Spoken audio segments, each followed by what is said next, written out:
5, 4, 3, 2, 1, close the door.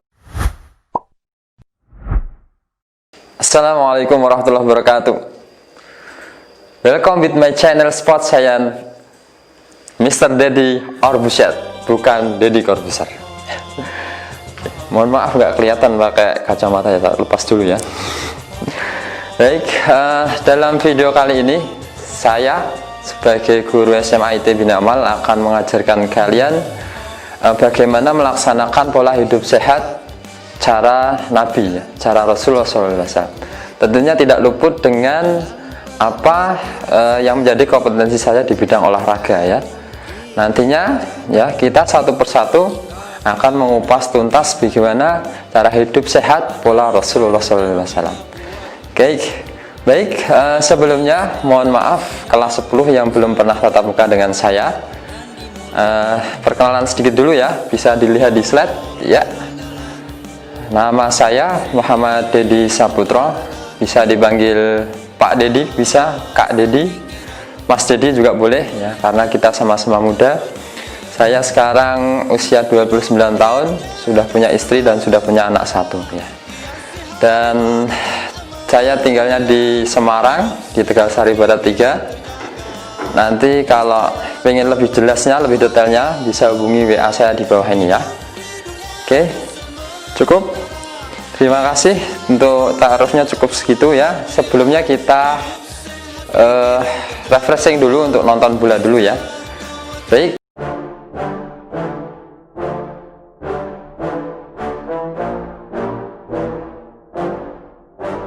Yeah, I just wanna be the greatest. And I just wanna be famous. Yeah, I just wanna be the greatest. Yeah. And I just wanna be famous. Yeah, I just wanna be the greatest. Everybody knows my name, shit. I'ma have this whole fucking game list, spitting with the same wit. And I'm gonna be famous, ain't nobody able to delay this.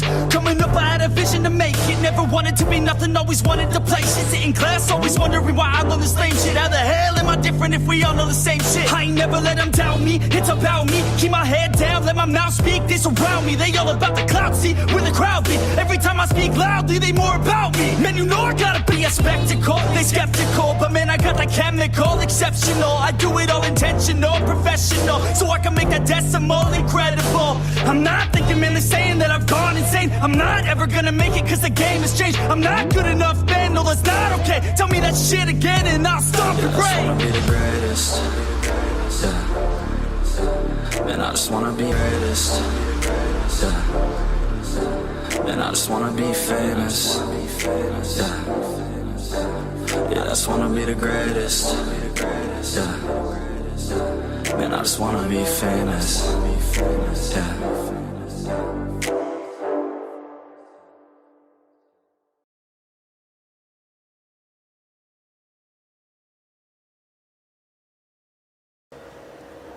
Oke, cukup ya. Setelah melihat video tersebut, silahkan kalian bisa menyimpulkan sendiri apa perbedaan dari dua orang tersebut ya. Satu ada Muhammad Salah, satu ada Cristiano Ronaldo ya.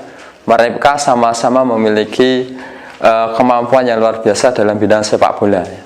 Kemampuan yang tidak dimiliki oleh hampir semua orang, karena dari kecil mereka berdua sama-sama berlatih giat ya, fokus pada tujuan, dan tentunya sudah mengorbankan semua hal ya, entah itu waktu dengan keluarga, waktu dengan temannya, dia fokus untuk latihan sepak bola sehingga prestasinya maksimal sampai tingkat dunia gitu ya.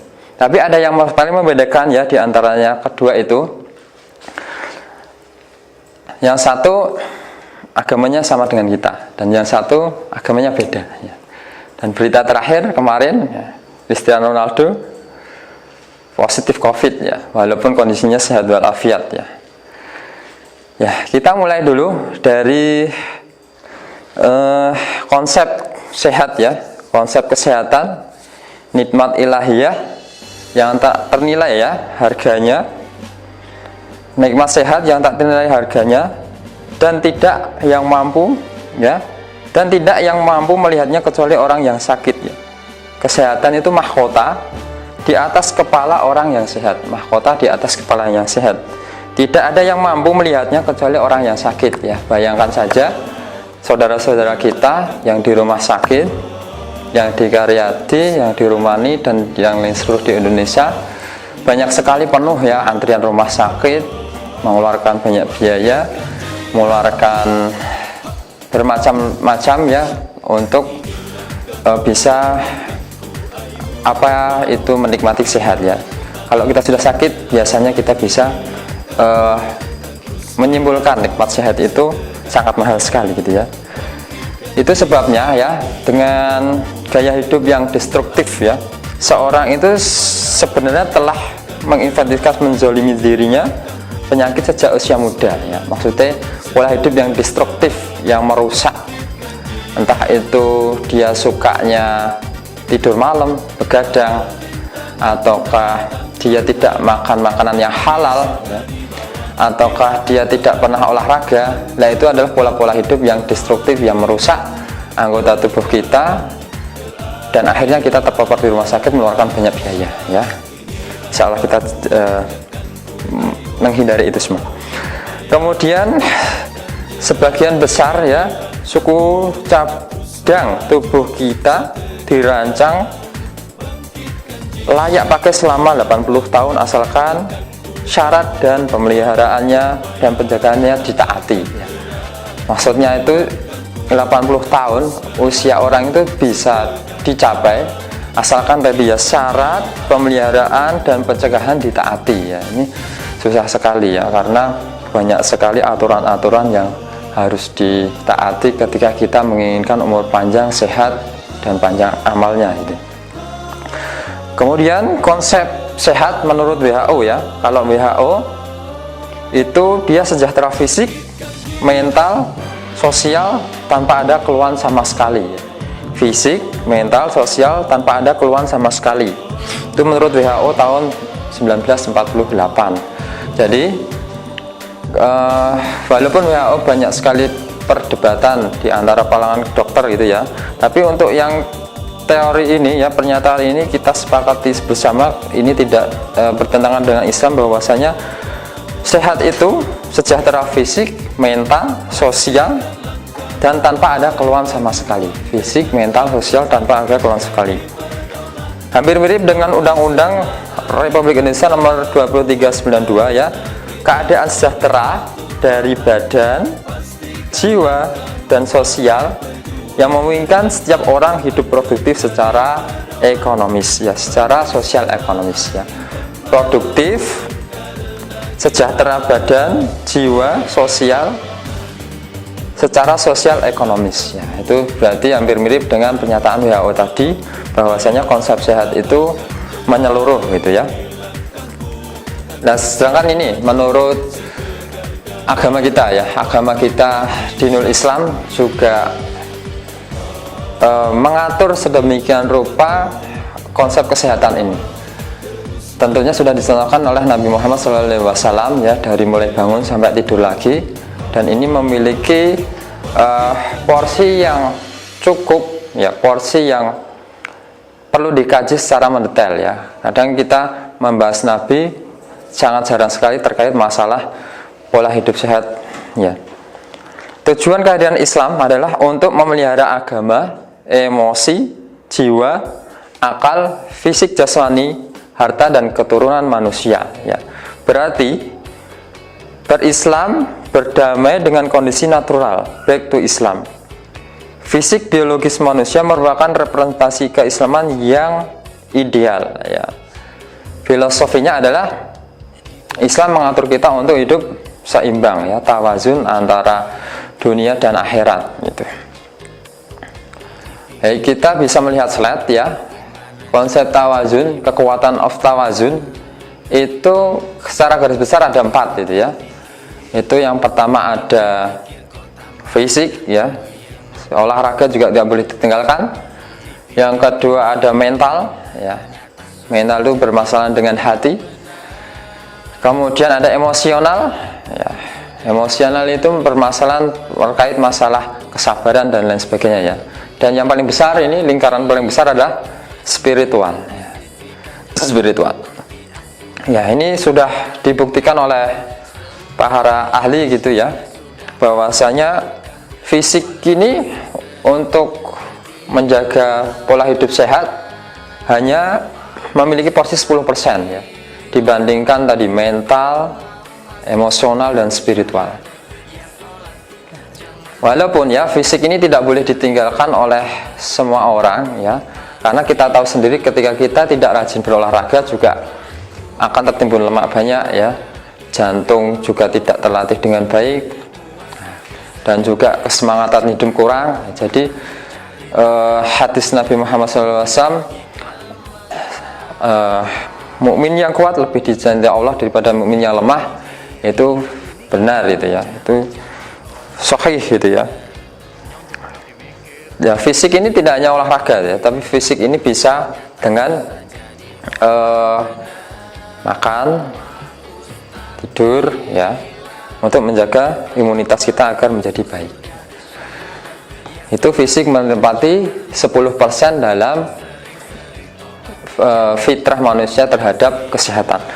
Kemudian setelah itu mental ya, mental saudara semuanya, mental berhubungan dengan keterampilan nyusun setiap informasi menjadi positif, mengubah persepsi terhadap penyakit, sebagaimana kasih sayang Allah meletakkan asas keyakinan kepada qada, ketetapan, dan qadar ketentuan Allah Subhanahu wa Ta'ala. Jadi setelah fisik tadi yang paling bawah 10%, ada mental 20% itu persentasenya terhadap kekuatan fitrah kita. Gimana mental itu agar kita berpikir untuk selalu husnuzon pada siapapun ya, untuk berpikir positif dalam menghadapi masalah, dalam menghadapi penyakit apapun gitu ya. Kemudian di atasnya lagi ada emosional ya. Emosional ini hubungannya dengan sabar gitu ya, hubungannya dengan marah gitu ya. Jadi salah satu terapi ketika kita menginginkan emosional yang baik adalah dengan puasa. Berpuasa menjadikan emosi seseorang terkendali. Perasaan hubungan dengan hati, keterampilan menjaga hati merupakan sumber keselamatan internal. Dan ini yang paling besar adalah spiritual ya, 50% sendiri. Likulli da'in da'un, kaidah amalan zikir, sabar, sholat, infak, dan lain sebagainya yang termasuk dalam tazkiyatun nafs juga, itu memiliki ranking tertinggi 50% terhadap kesehatan kita ya. Jadi kalau kalian melihat sirah ataukah melihat cerita-cerita zaman dahulu gitu ya, orang kegigit kalajengking dibacakan Al-Fatihah dia bisa sembuh ya. Tapi kalau zaman sekarang jarang yang bisa kayak gitu ya, karena tingkat keimanan dan tingkat dosanya beda. Kalau orang-orang dulu kan orang yang terjauh dari dosa dibacakan Al-Fatihah sedikit kalajengking bisa sembuh. Semangat juang yang tinggi, mahabbah dan ikhlas hanya pada Allah semata, itu adalah 50% menyumbang sendiri terhadap konsep kesehatan dalam tubuh kita itu ya. Baik, kita bisa lihat di slide lagi ya, dampak dan komposisi makanan yang tidak seimbang ya, cara konsumsi yang salah, banyak nutrisi yang terserap memberatkan sistem pencernaan ya. Jadi sumber masalah penyakit itu paling utama adalah di lambung kita ini ya. Sampah pencernaan, toksin tinggi, melemahnya gerak peristaltik ya. Dia nggak mau olahraga, makannya banyak, macam-macam, tapi nggak mau membakar, dan akhirnya susah BAB, kembung, dan gangguan sistem pencernaan ya. Banyak sekali penyakit yang asalnya dari lambung kita sendiri ya, entah itu ada usus buntu, ada sakit mah, dan lain sebagainya ya. Jadi lambung ini memiliki fungsi yang sangat vital terhadap tubuh kita ya. Nabi juga pernah menyarankan pada kita untuk makanlah sebelum lapar dan berhenti sebelum kenyang gitu ya. Itu sangat ideal sekali kalau kita bisa menerapkan seperti itu. Autointoksikasi ya, keracunan cetusan sendiri bisa dilihat di slide-nya ya, ada gambar usus ya, sisa pencernaannya itu seperti itu. dia mengalami fermentasi lanjutan, akhirnya ususnya agak busuk gitu ya. Gas bahaya berbahaya, toksin, racun, jadi racun ya, diserap masuk ke aliran darah, aliran darahnya menjadi nggak lancar, dan dia merusak sel dan jaringan, dan memicu memperparah penyakit yang sudah terlaksana gitu ya. Jadi dari Dr. Molnikov, ahli patologi, pemenang Nobel, sisa makanan yang tertelan dalam kolon akan berbahaya karena akan meracuni tubuh kita dan mendatangkan berbagai penyakit ya. Faktor yang mempengaruhi kesehatan sudah dilihat juga, ada singkatannya sakit ya. S yang pertama adalah stres, A yang kedua adalah air kurang ya. Kalau kita berolahraga apalagi ya harus lebih banyak minum air, minimal 2 liter sehari gitu ya. SAKIT, K-nya kurang olahraga. Olahraga juga penting sekali, minimal sehari kalau bisa 20 menit ya. Tapi kalau misal terpaksa mepet-mepetnya ya 1 kali saja dalam seminggu ya, selama 1 jam bisa juga menjadi alternatif. Istirahat yang kurang ya, dokter menganjurkan di masa pandemi ini kita juga untuk istirahat selama 7 jam kurang lebihnya. Tergantung tingkat usia dan imunitas masing-masing ya, tidak bisa disamaratakan. Toksik berlebih tadi ya, toksik itu racun yang berlebih di lambung, ketika dia tidak dihancurkan maka akan menjadi penyakit yang menular. Bila tidak terjadi keseimbangan maka akan muncul gejala emosi tadi ya, emosi, marah, sedih, cemas, takut, malu, gembira kalau tidak seimbang hormon yang ada di dalam tubuh ya. Baik, terima kasih semuanya.